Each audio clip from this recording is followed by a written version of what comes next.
You're scrolling through your phone on a Sunday afternoon and you see it. Your old college roommate just closed on their third rental property. Someone from your last job is posting about their early retirement strategy. Your cousin's talking about hitting some investment milestone that sounds like a lottery win. And you look at your own life. You've got a decent job, maybe some money in the bank. You're not broke, but you're 40 or close enough that you can see it coming. And there's this question you keep avoiding. Am I actually where I'm supposed to be? Here's the uncomfortable truth. If this video makes you uneasy, it's because you've been confusing financial activity with financial progress. And deep down, you know the difference. You're contributing to your 401k, you're making more money than you did 5 years ago, you pay your bills on time. That feels like progress. It feels like you're moving forward. But activity isn't the same as results, and at 40, results are the only thing that matters. The difference between someone who ends up financially secure and someone who works until they die isn't luck. It's not starting with more money. It's not even about how much you make. It's about what you keep. And if you're honest with yourself, you haven't been keeping much. My name is Rob, and I spend way too much time thinking about money and how it actually works. If you feel like you're doing everything right but still not getting ahead, subscribe and hit the like button. It genuinely helps. Let's talk about what you should have accomplished by 40, financially and professionally. And then, let's talk about what to do if you're nowhere close. Because I'm not here to shame you. I'm here to give you the map you should have had 10 years ago. Before we talk about where you should be, we need to talk about where you actually are. And most people can't answer that question honestly. Ask yourself right now, what's your net worth? Not your income, not your salary, not how much is in your checking account. Your net worth. Everything you own minus everything you owe. If you can't answer within $25,000, you're operating blind, and that vagueness is expensive. Here's what most people do instead. They create a mental inventory that feels true. They tell themselves a story. I've got some savings. I'm contributing to my 401k. I've got equity in my house. I'm doing okay. That story feels reassuring. It feels responsible. It lets you sleep at night. But doing okay isn't a financial position. It's a feeling you use to avoid looking at the numbers. Because when you actually look at the numbers, when you add up your retirement accounts, your emergency fund, your investments, and then subtract your credit card debt, your car loans, your student loans, the number is smaller than you thought, sometimes a lot smaller. In the realization hits, I've been measuring progress by how I feel, not by what I have. You feel like you're moving forward because your life looks better than it did at 30. You've got a nicer apartment, you drive a better car, you take better vacations, you eat at nicer restaurants. But your net worth hasn't kept pace with your lifestyle. That gap between how successful you feel and how much you've actually built, that's the problem. And at 40, that gap is starting to matter. Here's why this matters more at 40 than at 30. You're running out of time to fix it with small adjustments. At 30, you can mess around for a few more years and still recover. At 40, every year you waste is a year of compounding you'll never get back. So before you do anything else, you need to know where you actually stand. Not where you think you stand, not where you feel like you stand, where the math says you stand. Pull up your accounts, add it all up, subtract what you owe, look at the number. That number is your starting line. And wherever it is, that's fine, but you need to know it, because you can't get somewhere if you don't know where you are. Let's talk about your income. At 40, you're probably making more money than you've ever made. Maybe you've doubled your income since your 20s. Maybe you've tripled it. You've gotten raises, promotions, better jobs. You've climbed. So where did the money go?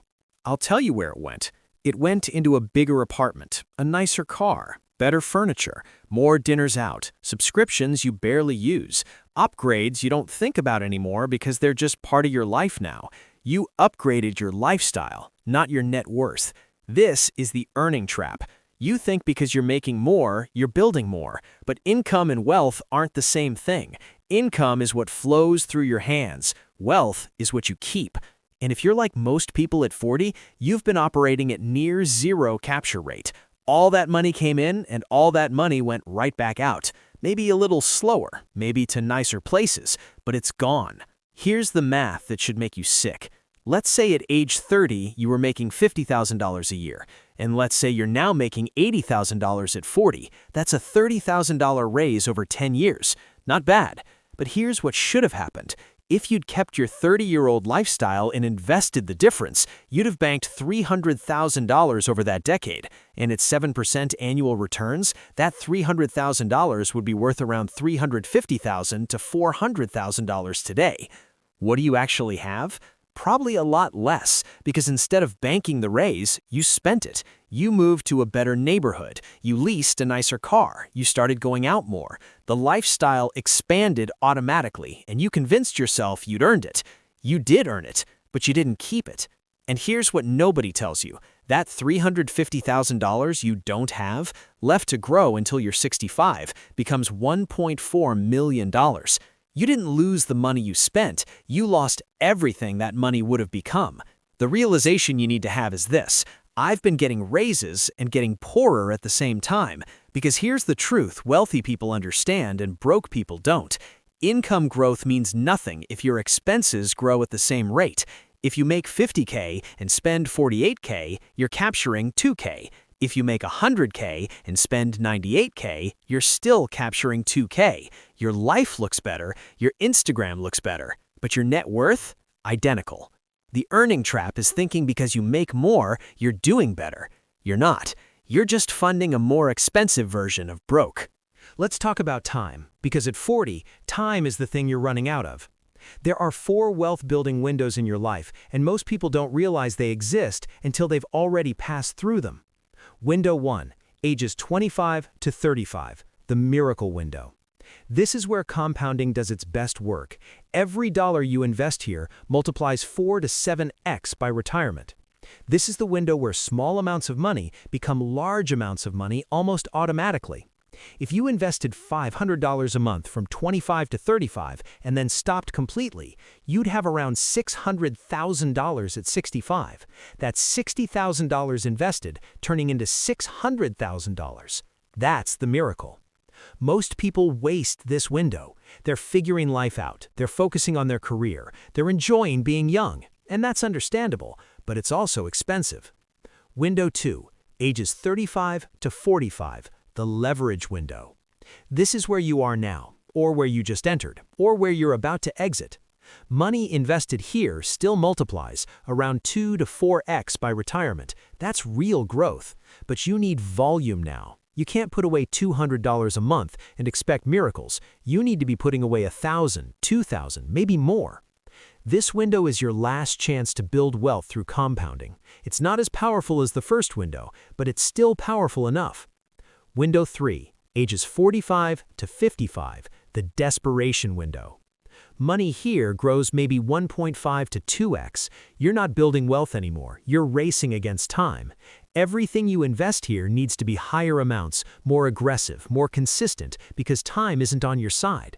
This is the window where people start panicking. They realize they're behind and they start making risky bets. Crypto, individual stocks, day trading. They're trying to make up for lost time with high-risk plays, and most of them lose. Window 4, 55 plus, the preservation window. At this point, you're not building wealth. You're protecting whatever you manage to accumulate. You're shifting to safer investments. You're planning for withdrawal, not growth. If you didn't build wealth in the first 3 windows, this window can't save you. Here's the realization you need to internalize. There's a date after which I can't fix this with discipline alone. That date is different for everyone, but it exists, and for most people at 40, that date is about 5 years away. Right now, you're in the leverage window. You've missed the miracle, but you haven't entered desperation. You still have time for compounding to do meaningful work. But every month you delay, that window shrinks. Every month you don't invest aggressively, you're losing ground you can't recover. At 40, compound interest is still your friend. At 50, it's a stranger. At 55, it's gone.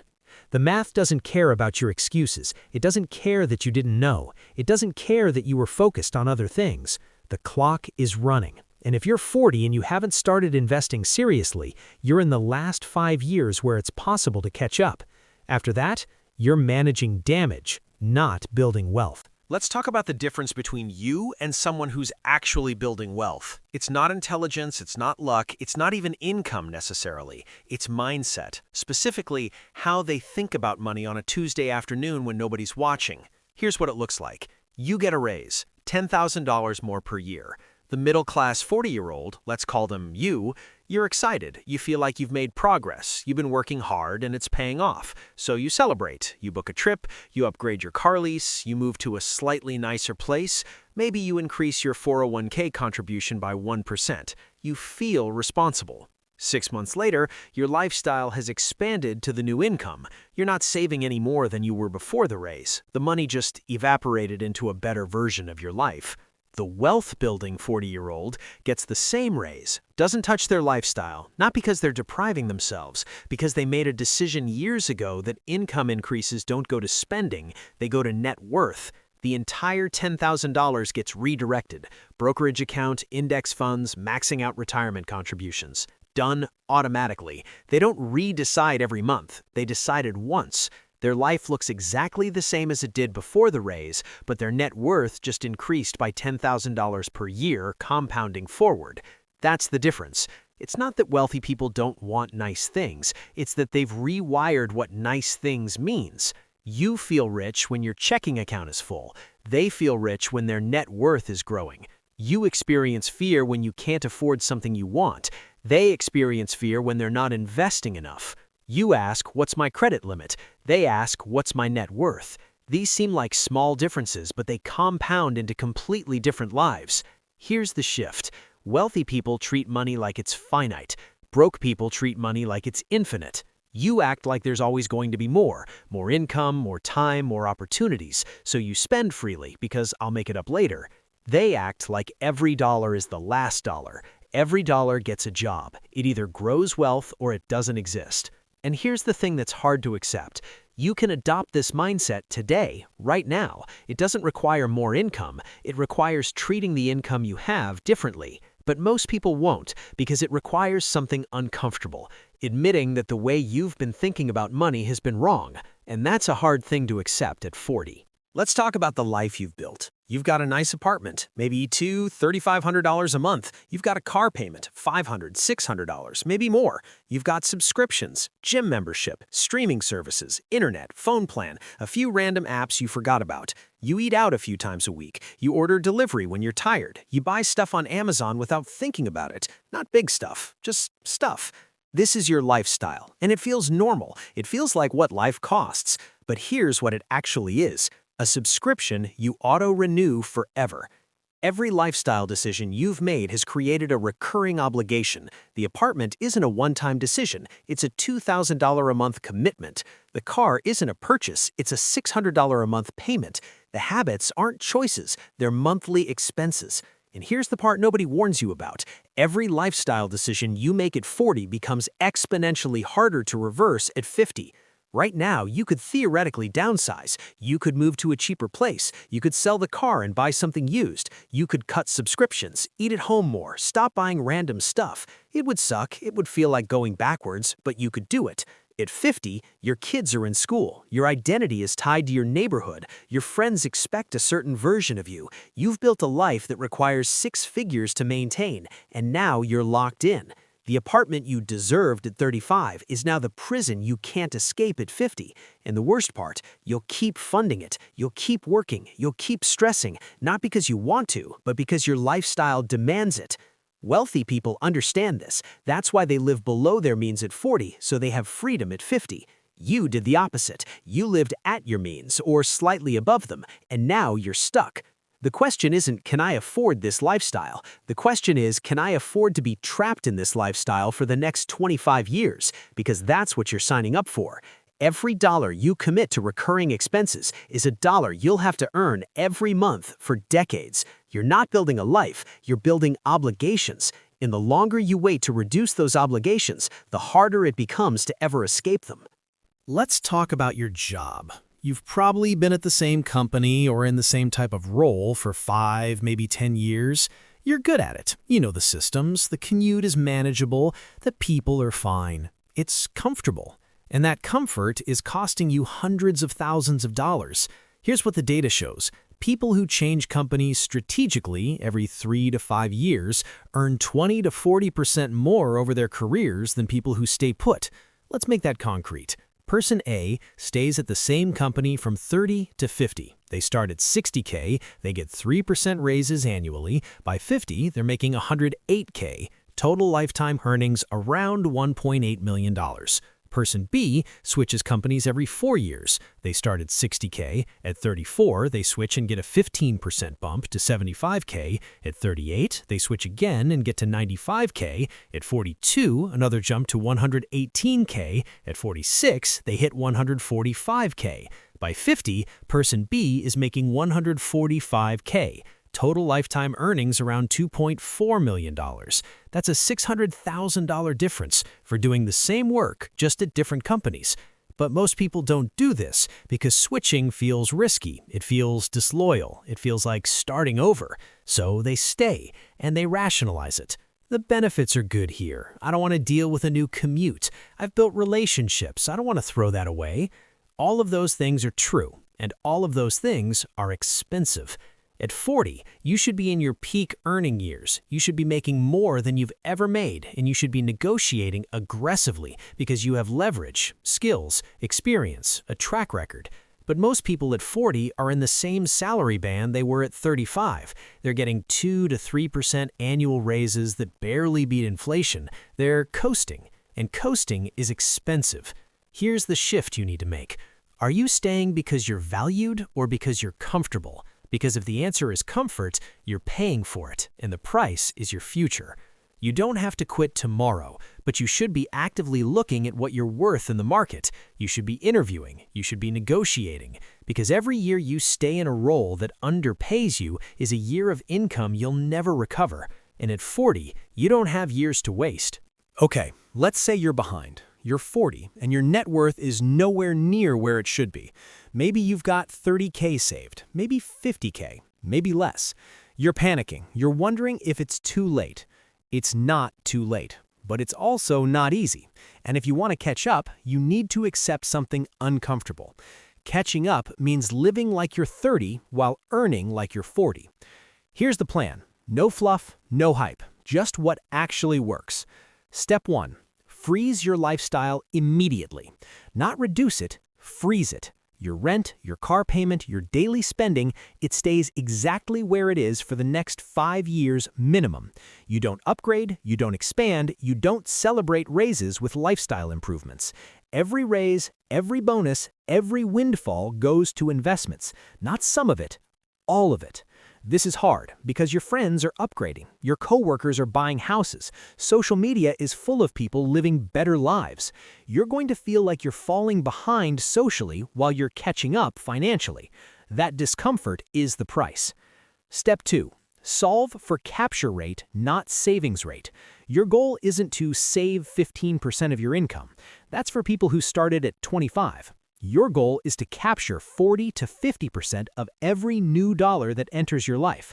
If you get a $10K raise, you capture $5K per year.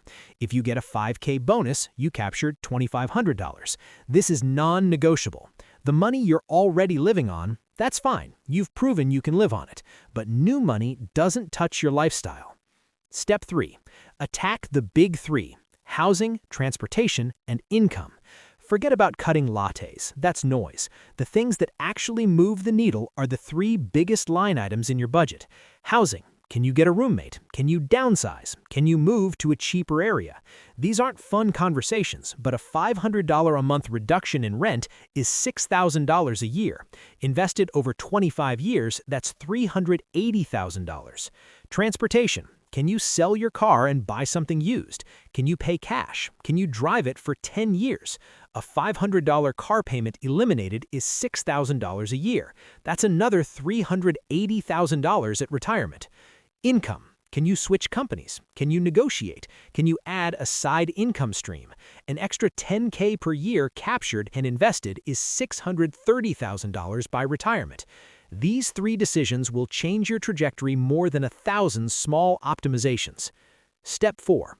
Automate everything before willpower fails. The day you get paid, money moves automatically. 401k contribution, max it if possible, brokerage account transfer, debt paydown. What's left is what you live on. You cannot rely on discipline. Discipline fails. Systems don't. Step 5. Accept that you're on a different timeline now. The standard advice is save 15% for retirement. That's for people who started at 25. You didn't, so you need 30 to 40% if you want to retire on schedule. If that feels impossible, then extend your timeline. Retirement at 67 or 70 isn't failure, it's math. Or accept a smaller retirement, $600K instead of $1.5 million, modest living instead of luxury. The point is, you have to pick a goal that matches your starting point, and at 40, starting behind, your goal needs to be realistic. Step 6. Understand what you're actually buying. This isn't about deprivation, it's about what you're trading. Every $100 per month you invest at 40 becomes $50,000 to $60,000 at 65. So when you're deciding whether to spend $250 a month on something, a nicer car, a subscription, whatever, you're not deciding about $250. You're deciding about $125,000. Once you see money this way, you can't unsee it. That's the plan. It's not sexy, it's not fast, but it works. The question is, are you willing to do it? Here's the last thing I want to talk about. This isn't really about money, it's about who you're becoming. The version of you that builds wealth is a different person than the version of you that exists today. That person doesn't care what anyone thinks about their 10-year-old car. Feels rich when their net worth increases, not when their checking account is full. Treats investment accounts like they're untouchable because they are.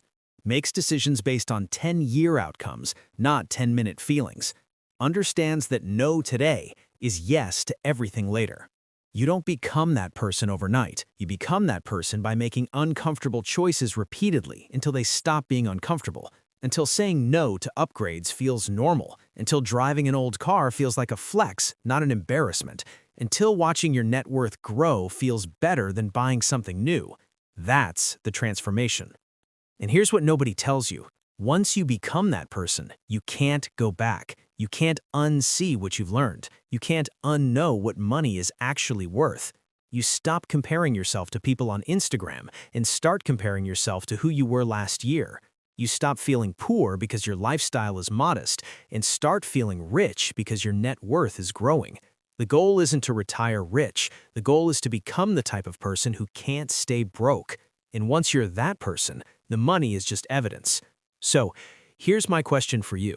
What financial decision from your past would you change if you could go back? Drop it in the comments, because the more honest we are about past mistakes, the better we get at avoiding future ones.